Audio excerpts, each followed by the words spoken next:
જીત એક મહિલા તરીકેની છે, જે આપણા માનનીય શ્રી વડાપ્રધાન સ્ટાર્ટિંગમાં જ કીધું હતું કે એક આપણે 33% મહિલાઓને લોકસભામાં ચાન્સ આપવાનો છે, જેની શરૂઆત તમે જોઈ શકો છો કે અહીંયાથી જ થઈ ચૂકી છે. અને હું એમના વિશ્વાસ સાથે આગળ વધી અને સૌને વિશ્વાસ આપું છું કે હું પારદર્શિતા સાથે સૌનો સાથ લઈ બધા કાર્યકર્તાઓ, મારા ચૂંટાયેલા સભ્યોનો બધાને સાથે રાખી અને કામ કરીશ.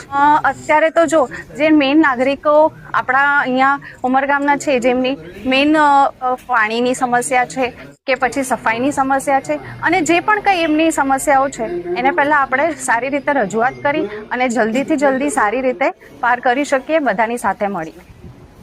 આજરોજ તારીખ 19/5/26ના રોજ ઉમરગામ નગરપાલિકામાં પ્રમુખ ઉપપ્રમુખની વરણી કરવા માટે માનનીય કલેક્ટર સાહેબ દ્વારા પ્રાંત અધિકારીને પ્રિસાઇડિંગ ઓફિસર તરીકે નિમણૂક કરવામાં આવી હતી.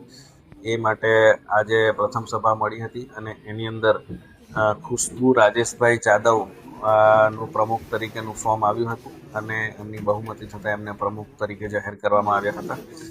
યોગેશભાઈ રતિલાલભાઈ દાંડેકરની ઉપપ્રમુખ તરીકેનું ફોર્મ આવ્યું હતું અને એની પણ બહુમતી થતાં એમને ઉપપ્રમુખ તરીકે આજરોજ વરણી કરવામાં આવી છે.